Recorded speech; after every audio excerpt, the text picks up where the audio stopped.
नमस्कार, बहुत स्वागत और आप देख रहे हैं न्यूज़ 18 राजस्थान का डिजिटल प्लेटफॉर्म और मैं हूं आपके साथ श्रुति श्रीवास्तव। आज हम पॉडकास्ट में बात करेंगे राजनीति की, वो भी दिल्ली की राजनीति की, जिसमें अचानक से भूचाल आ गया। भूचाल इसलिए क्योंकि 2 दिन पहले जो 177 दिन तिहाड़ जेल में बिताने के बाद अरविंद केजरीवाल को सुप्रीम कोर्ट से रिहाई मिली। उसके बाद से अरविंद केजरीवाल जो जेल में रहकर सरकार बनाते रहे, जिनके ऊपर प्रेशर आया कि इस्तीफा दे दो, इस्तीफा दे दो, इस्तीफा दे दो, वो केजरीवाल हिम्मत ना हारते हुए इस्तीफा नहीं दिए। और अचानक से जब वो छूट कर आए तो 2 दिन के बाद, 48 घंटे बिताने के बाद उन्होंने आज इस्तीफा देने की बात कह दी। उन्होंने कहा कि मैं मुख्यमंत्री पद पर नहीं बैठूंगा, मैं मुख्यमंत्री नहीं बनूंगा, मैं मुख्यमंत्री पद पर नहीं बैठूंगा। 3 बार इस बात को रिपीट किया। क्यों नहीं बैठूंगा? उन्होंने इस बात का जिक्र इसलिए किया क्योंकि उनका कहना है कि वो ईमानदार हैं, वो भ्रष्टाचार नहीं है, लेकिन आरोप ऐसा लगाया गया। अब लोगों का आभार जताते हुए कि लोगों ने उनके ऊपर विश्वास जताया है, इसलिए अब मुख्यमंत्री नहीं बनेंगे, विधायक दल की बैठक बुलाएंगे, किसी और को मुख्यमंत्री बनाएंगे। और ये भी कहा कि जो फरवरी में 2025 में दिल्ली में चुनाव होने वाला है, पिछली बार 2020 में जो चुनाव हुआ था जिसमें 62 सीटें आप लेकर आई थी, फुल फ्लेज सरकार बनाई थी, उसी अरविंद केजरीवाल का ये दावा है कि महाराष्ट्र के साथ ही दिल्ली का भी चुनाव करवाया जाए नवंबर में और उसके बाद वो कार्यभार संभालेंगे। लेकिन अब सवाल ये उठता है कि 2 दिन के बाद उन्होंने इस्तीफा देने की बात क्यों कही? 48 घंटे तक वो इंतजार क्यों करते रहे? अगर मुख्यमंत्री अरविंद केजरीवाल अपने पद से इस्तीफा दे देंगे तो फिर उसके पीछे उनकी जिम्मेदारी कौन संभालेगा? कौन संभावित चेहरे रहेंगे? तीसरा ये कि क्या जो कंडीशंस के साथ सुप्रीम कोर्ट ने अरविंद केजरीवाल को जमानत दी है, क्या वो एक वजह मानी जा रही है? क्योंकि भ्रष्टाचार का उनके ऊपर आरोप, शराब कथित घोटाले में दिल्ली के 21 मार्च को ईडी ने उनके घर से कार्रवाई करते हुए उनको गिरफ्तार किया। 1 अप्रैल को सीधा तिहाड़ जेल में सुप्रीम कोर्ट के द्वारा उनको भेजा गया।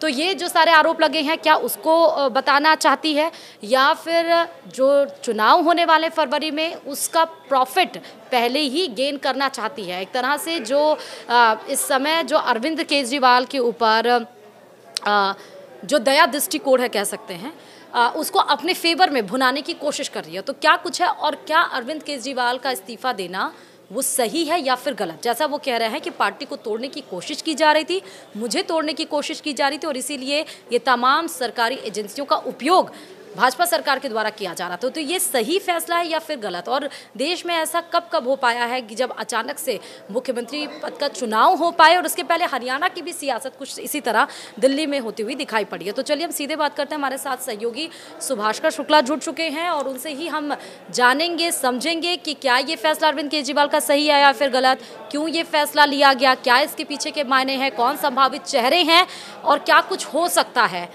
तो सुभाषकर सीधे शुरू करते हैं। पहली बात तो 2 दिन का इंतजार अरविंद केजरीवाल ने क्यों किया और देश वाकई जानना चाहता है कि 48 घंटे कहाँ थे अरविंद केजरीवाल? जी श्रुति, आपको बता दूं कि अभी करीबन दिल्ली विधानसभा चुनाव में करीब 5 महीने का वक्त बचा है। ऐसे में और हरियाणा चुनाव में भी अभी अक्टूबर के पहले सप्ताह में ही वोटिंग होनी है। ऐसे में सीएम केजरीवाल क्योंकि जब सुप्रीम कोर्ट से उन्हें जमानत मिली तो करीब 6 शर्तों के साथ जमानत मिली। वो मुख्यमंत्री कार्यालय नहीं जा सकते, सरकारी फाइलों पर साइन नहीं कर सकते। ऐसे में वो मुख्यमंत्री तो रहते लेकिन एक तरीके से पावरलेस। ऐसे में दिल्ली विधानसभा चुनाव भी है और उसके बाद हरियाणा चुनाव भी हो रहे हैं। सीएम केजरीवाल इस चक्कर में हैं कि कहीं ना कहीं सहानुभूति बटोरी जा सके और सहानुभूति से हरियाणा चुनाव पर भी वो ध्यान अपना केंद्रित कर सके। क्योंकि इस बार पहले चर्चा थी कि कांग्रेस के साथ हरियाणा में अलायंस हो जाएगा इनको, लेकिन जब बात नहीं बनी, ऐसे में केजरीवाल को जमानत मिल जाती है सुप्रीम कोर्ट से। फिर केजरीवाल चाहते हैं कि इसी जो टाइम मिल रहा है, इसी टाइम पर हरियाणा में वो कैंपेनिंग कर सके, अपनी पार्टी को मजबूत कर सके और दिल्ली में 5 महीने बाद चुनाव भी है तो सहानुभूति भी लहर मिल जाए उनको। तो क्या ये फैसला आपको लग रहा है कि ये फैसला अभी लेना हरियाणा चुनाव से पहले ये सही हो सकता है या फिर नुकसान? क्योंकि हमने अधिकतर देखा कि आपकी जहाँ पर, क्योंकि एक तरफ थोड़ा सा रुख इसलिए करना ज़रूरी है हरियाणा चुनाव का यहाँ पे जिक्र, क्योंकि हरियाणा में 10 सीटों पर आप मांग रही थी, जो कि 5 अक्टूबर को 90 सीटें हैं हरियाणा के विधानसभा चुनाव में। 5 सीटों को देने के लिए कांग्रेस राजी हुई, लेकिन दोनों के बीच में कोई भी कंडीशंस को लेकर कॉम्प्रोमाइज़ नहीं हुआ और अलग अलग पार्टियां लड़ रही हैं। और ये माना जाता है कि जब आपकी एंट्री हो जाती है तो वो खेल कांग्रेस का बिगाड़ देती है। हमने देखा भी है, पंजाब में भी देखा, गुजरात में भी देखा। हरियाणा भी मान सकते हैं, और हरियाणा में फुल फोकस करना चाहती है बीजेपी, सॉरी आप, क्योंकि पंजाब में उनकी सरकार है, फिर हरियाणा, और उसके बाद दिल्ली में तब तक आ जाएगा। अगर हरियाणा जीत लेगी तो उसका एक बानगी, उसका एक एग्जाम्पल वो दिल्ली में भी दे सकती है। दरअसल देखो, हरियाणा में जो अलायंस नहीं हुआ उसके सबसे पीछे की वजह ये थी कि जो हरियाणा कांग्रेस की लीडरशिप थी वो किसी भी कीमत पर आम आदमी पार्टी को हरियाणा के अंदर एंट्री नहीं करना देना चाहती, क्योंकि आम आदमी पार्टी से हरियाणा में गठबंधन को लेकर राहुल गांधी ने जरूर इच्छा जताई थी कि जो इंडिया अलायंस, इंडिया गठबंधन बनाया है देश लेवल पर, वो चाहते थे कि 5-6 सीटें दे दी जाए, लेकिन हरियाणा लॉबी जो कांग्रेस की वो नहीं चाहती थी आम आदमी पार्टी को राज्य में किसी स्तर पे घुसने दिया जाए, इसलिए गठबंधन नहीं होने दिया उन्होंने। ऐसे में केजरीवाल भी जानते हैं कि चुनाव है, अगर 2-4% वोट भी पा जाते हैं तो कम से कम, अगर जब तक आप पूरे, तो किसी भी राजनीतिक पार्टी के विस्तार के लिए सबसे महत्वपूर्ण होता है कि पूरे प्रदेश में अपने प्रत्याशी खड़े किए जाए, जिससे संगठन मजबूत हो। हाँ। और जिस तरीके से गुजरात में भी विधायक जीते उनके, तो ऐसे में राष्ट्रीय पार्टी बनना चाह रहे हैं, और खैर करीब राष्ट्रीय पार्टी करीब 6% वोट चाहिए होते हैं पूरे देश में, या फिर 4-5 राज्यों में करीब 5-5 विधायक हो, ऐसे होता है।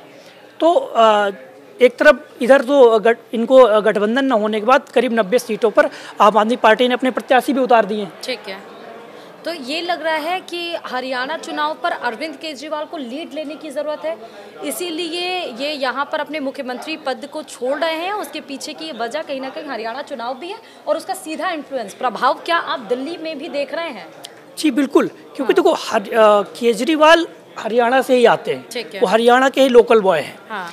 तो वो केजरीवाल ये चाहते हैं कि अगर दिल्ली छोड़ के नहीं, मतलब जो अभी टाइम बचा है हरियाणा दिल्ली विधानसभा चुनाव में करीब 5 महीने का वक्त, लेकिन वो चाहते हैं कि महाराष्ट्र विधानसभा के साथ ही दिल्ली का चुनाव करा दिया जाए। हाँ। अब ऐसे में तो इनके कहने से तो कुछ हो नहीं सकता। अगर वाकई केजरीवाल चाहते हैं कि नवंबर में चुनाव हो, तो उसका एक पहलू ये हो सकता है कि आप कैबिनेट की बैठक बुलाएं, उस पर विधानसभा भंग कर दीजिए और राष्ट्रपति को ज्ञापन सौंप दीजिए कि भाई विधानसभा भंग की जाए। उसके बाद फिर निर्वाचन आयोग और फिर राज्यपाल सोचेगा कि क्या करना है। ऐसे बोलने से है, ये ऐसा हो सकता है। जी बिल्कुल। हाँ। आप कैबिनेट मीटिंग बुलाइए, उसमें विधानसभा भंग करने का प्रस्ताव रखिए, एलजी को आप सौंपिए, उसके बाद आप चुनाव आयोग जो उचित होगा वो जब चाहेगा तो चुनाव कराएगा। अभी जो विधायक दल की बैठक इन्होंने बुलाई है उसमें क्या करेंगे ये? अभी जो 2-3 दिन का विधायक दल की बैठक होती है उसमें मुख्यमंत्री फेस को लेकर नाम डिस्कस होगा। अब किसके नाम पर सहमति बनती है, उसमें 4-5 नाम निकल के सामने आ रहे हैं। अतिशी का भी नाम सामने आ रहा है, और सुनीता केजरीवाल का भी नाम सामने आ रहा है, सौरभ भारद्वाज का भी नाम सामने आ रहा है। ये संभावित चेहरे हैं जो दिल्ली में मुख्यमंत्री पद की रेस में सबसे ऊपर माने जा रहे हैं। हाँ, संजय सिंह का भी नाम सामने आ रहा है। अब देखते हैं कि 2 दिन बाद जब विधानसभा, जब दिल्ली की कैबिनेट बैठक बैठेगी या विधायक दल की बैठक बैठेगी, उसमें क्या फैसला होता है। ये भी जो आरोप लग रहा है, या जिस तरह उन्होंने बताया कि मैंने जेल में रह के सोचने का मौका मिल जाता है, मैंने गीता पढ़ा, मैंने महाभारत पढ़ा, मैं भगत सिंह की डायरी भी लेके गया, जेल वाली डायरी वो लेकर भी आए मंच पे जब संबोधित कर रहे थे आपके कार्यकर्ताओं को। तो ये जो कहने का पीछे है, ये एक समा बांधने की कोशिश अरविंद केजरीवाल की सहानुभूति गेन करने के लिए है, या इसके पीछे की स्ट्रैटेजी है? क्योंकि हिंदुत्व का मुद्दा लोकसभा विधानसभा में उठता चला आया है, तो एक बार फिर से हरियाणा पे इसका फोकस सीधे शिफ्ट करने की कोशिश कर रहे हैं। देखो, केजरीवाल तो खैर आप जान ही रहे हैं किस तरीके से राजनीति करते हैं। हाँ। जब वो बैठते हैं तो पीछे भगत सिंह और बाबा साहब अम्बेडकर की तस्वीर लगी होती है। तो क्योंकि पंजाब में सरकार भी है, तो हमेशा भगत सिंह को आगे रखकर बहुत सारी चीज़ें करने की कोशिश करते हैं। अब उससे क्या प्रभाव पड़ेगा वो तो आने वाली समय ही बताएगा, लेकिन सहानुभूति जरूर बटोरना चाहते हैं। उधर बीजेपी तो आरोप ही लगा रही है कि तो केजरीवाल से ड्रामा कर रहे हैं, इससे होना कुछ नहीं है। क्योंकि सरकार को संचालित करने के लिए अधिकारी, ब्यूरोक्रेट्स की अहम भूमिका होती है, और कहीं ना कहीं ये माना भी जाता है कि सरकार को संचालित ब्यूरोक्रेट्स ही करते हैं। खुद उस ब्यूरोक्रेसी लॉबी से अरविंद केजरीवाल आए हैं, तो वो बेशक तरीके से समझ रहे हैं। क्यों वो दिमाग तो सोच के लगा रहे होंगे। हरियाणा के पहले उनका इस्तीफा यूँ देना, पहले चुनाव कराना, और उसके बाद उनको ये बताना, तो क्या जो आरोप लगे हैं उसको सिद्ध करने की वो कोशिश कर रहे हैं कि नहीं, मैं भ्रष्टाचार नहीं हूँ, मैं अपराधी नहीं हूँ, मैं ईमानदार इंसान हूँ, पार्टी को तोड़ने के। क्योंकि उसके साथ मनीष सिसोदिया भी हैं, उन्होंने भी कहा कि वो पद छोड़ देंगे, और जब उन्हें चुना जाएगा तभी वो पद पर आकर बैठेंगे? नहीं, वो तो सहानुभूति, बट मेन केजरीवाल का मतलब ये है कि जिन शर्तों के साथ सुप्रीम कोर्ट ने जमानत दी, वैसे में जब आप एक तरीके से कहा जाए कि आप पावरलेस हो चले हैं, तो इससे अच्छा क्या मौका हो सकता था कि आप रिजाइन करें और जनता के बीच जाएं और बताएं कि हम ईमानदार हैं, कट्टर ईमानदार हैं, जिसको केजरीवाल बार बार जोर देते हैं मैं कट्टर ईमानदार हूं, जनता के बीच जाऊंगा। उन्होंने एक चीज़ और कही कि मैं भी तब तक कोई पद नहीं लूंगा और मनीष सिसोदिया भी मुख्यमंत्री नहीं बनेंगे, कोई तीसरे व्यक्ति को, आम आदमी पार्टी का ही कार्यकर्ता जो होगा उसको मुख्यमंत्री बनाएंगे।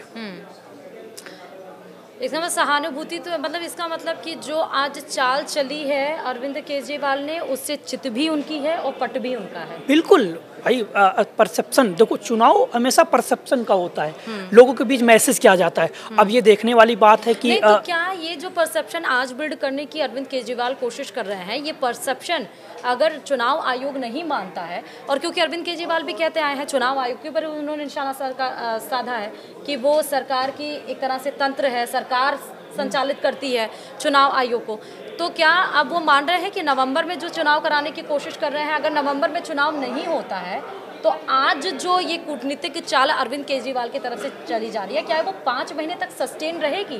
नहीं, इससे कोई फर्क नहीं पड़ना है। अच्छा। ये तो कोई मतलब नहीं। हाँ। आप अगर वाकई चाहते हैं कि नवंबर में विधानसभा चुनाव हो, तो आप सबसे पहले कैबिनेट की बैठक बुलाइए और सीधा आप विधानसभा भंग करने का प्रस्ताव रखिए और पास करिए, आप एलजी को सौंपिए।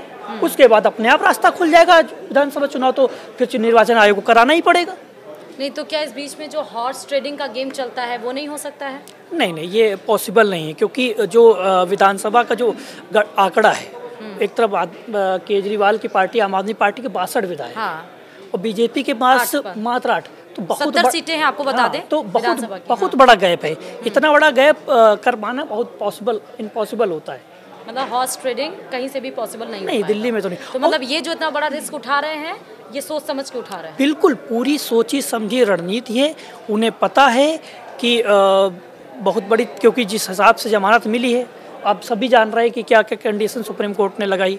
ऐसे में सबसे सही मौका था कि इस सहानुभूति कि लोगों के अंदर सहानुभूति पैदा की जाए कि हमने फ्री बिजली दे दी, हमने दिल्ली के स्कूलों को स्वच्छ कर दिया, बेहतर कर दिया, दिल्ली के स्वास्थ्य शिक्षा व्यवस्था बेहतर कर दिया, अस्पताल बेहतर कर दिया, लोगों का इलाज मुफ्त करा रहे हैं। तो अब जनता के बीच जाएंगे, क्या फैसला जनता कर दे। वो तो कह ही रहे हैं कि जनता जो फैसला करेगी, जनता हमें ईमानदार समझेगी तो वोट दे के फिर चुनाव जिता के लाएगी। और अगर जनता, जिस तरह लोकसभा में हमने देखा हर्ष आपका, अगर जनता का मन बदला तो फिर? नहीं, देखो, अगर पिछले लोकसभा चुनाव की बात करें तो 14, 19 और 24 तीनों चुनाव में बीजेपी का लोकसभा के हिसाब से हाँ, हालांकि लोकसभा और विधानसभा में के चुनाव में बहुत ज़्यादा डिफरेंस होते हैं। अच्छा, वही जो वोटर, आप समझिए ना, जो वोटर लोकसभा चुनाव में बीजेपी को वोट कर रहा है, वही विधानसभा चुनाव में आते हुए केजरीवाल को वोट करता है। आखिर क्या? क्योंकि कुछ ऐसी योजनाएं हैं जिनके चक्कर में जो फ्री वाली चीज़ें चलती हैं, बिजली फ्री के नाम से जो अपना मॉडल पेश करते हैं केजरीवाल। तो इसका मतलब कि सोची समझी एक तरह से अरविंद केजरीवाल की ये पूरी प्लानिंग है, क्योंकि हरियाणा चुनाव भी है और हरियाणा में भी हमने देखा कि किस तरह 49 या 50 दिन पहले विधानसभा भंग की गई, उसकी करीब 42 दिन पहले। और उसी का वहाँ का मामला कुछ दूसरा था। वहाँ एक संवैधानिक संकट था। होता क्या है, किसी राज्य में 6 महीने के अंदर विधानसभा का सत्र बुलाना होता है। तो ऐसे में जब तक सत्र बुलाया जाए, उससे पहले चुनाव आयोग ने आचार संहिता लागू कर दी, चुनाव की तारीखों का ऐलान कर दिया। ऐसे में नायब सिंह सैनी सरकार के सामने कोई दूसरा विकल्प नहीं था। हाँ। आपको विधानसभा भंग करना ही पड़ता, क्योंकि करना पड़ता। उसी तरीके से हुआ, ऐसा कोई बड़ी बात नहीं है। हरियाणा में 3 बार ऐसा हो चुका है, चौधरी भजन लाल के समय भी हुआ, हुड्डा ने भी 2009 में जल्दी लोकसभा चुनाव के साथ विधानसभा चुनाव करा दिए, उससे उनको लाभ भी हुआ था। इसका मतलब कि अगर जो भी नया मुख्यमंत्री चुनकर आता है वो सब कुछ काम कर पाएगा, बस मुख्यमंत्री पद पर रहेगा कोई और चेहरा, लेकिन काम सारे अरविंद केजरीवाल। बिल्कुल बिल्कुल, उसमें कोई दो राय नहीं। बैटिंग जो चेहरा किसी का भी हो, अरविंद केजरीवाल ही करेंगे। ठीक है। और इसी के साथ साथ वो मुख्यमंत्री भी नहीं रहेंगे, तो वो जो सहानुभूति है उसको भी इकट्ठा कर पाएंगे, जो आरोप लगे हैं उसको सिद्ध कर पाएंगे, वो ईमानदार हैं वो बोल पाएंगे। और वो जेल में रहते जो तोड़ने की कोशिश की गई उसको नकारते हुए कि मुझे किसी ने कमज़ोर नहीं किया, हम कमज़ोर नहीं हैं, और बाहर आकर जनता के मन में कोई भ्रम ना रहे अरविंद केजरीवाल और आप पार्टी को लेकर, ये प्रूफ करने की कोशिश अरविंद केजरीवाल की तरफ से की गई। और इस बीच में वो विधानसभा चुनाव जो हरियाणा का है उसको भी साध लेंगे, और हरियाणा पंजाब में है, अगर हरियाणा में भी कुछ सीटें जीत कर आते हैं 90 में से, तो कहीं ना कहीं उसका प्रभाव आने वाले जो विधानसभा है दिल्ली उस पर भी पड़ेगा। उन्होंने कहा, वो कहेंगे कि हमने एक राज्य और जीत लिया इतने संकट के बावजूद भी, क्योंकि अगर इस्तीफा देना होता अरविंद केजरीवाल को तो वो जेल में रहते भी दे सकते थे। हालांकि उन्होंने एक एग्जाम्पल और कहा, उन्होंने कहा ममता बनर्जी, पिनराई विजयन, सिद्धारमैया के ऊपर भी कई सारे जो आरोप हैं वो लगाए गए हैं, इनके ऊपर भी ईडी सीबीआई की कार्रवाई हो सकती है, ये लोग बच के रहें, लेकिन बस एक काम करें कि अपने मुख्यमंत्री पद से इस्तीफा ना दें। तो उनके कहने का मतलब यही था कि जैसे मैं अडिग रहा, मैंने किया, आप मुझसे सीख सकते हैं। आप बिल्कुल बिल्कुल। उन्होंने एक बात कही कि गैर बीजेपी शासित राज्यों के मुख्यमंत्रियों को अगर बीजेपी के द्वारा जेल भेजा जाता है तो उन्हें इस्तीफा देने की ज़रूरत नहीं है। हाँ, जैसा उन्होंने खुद नहीं किया। हाँ, और इसी के साथ ही हम पॉडकास्ट में बात करते हैं, आपको क्या लगता है कि अरविंद केजरीवाल का ये फैसला सही है या गलत? क्योंकि जिस हिसाब से वो ले रहे हैं फैसला उनके अकॉर्डिंगली सही है, लेकिन जनता सर्वोपरि होती है चुनाव में, चाहे वो लोकसभा हो चाहे विधानसभा। अगर चुनाव पहले होते हैं नवंबर में तो जनता, दिल्ली की जनता इस बार किसको चुनकर लाती है? अगर फरवरी में चुनाव होते हैं तो क्या आप पार्टी के हक में जनता उनको चुनती है? ये तो आने वाला वक्त ही बताएगा। फिलहाल अभी के लिए दीजिए इजाज़त, नमस्कार।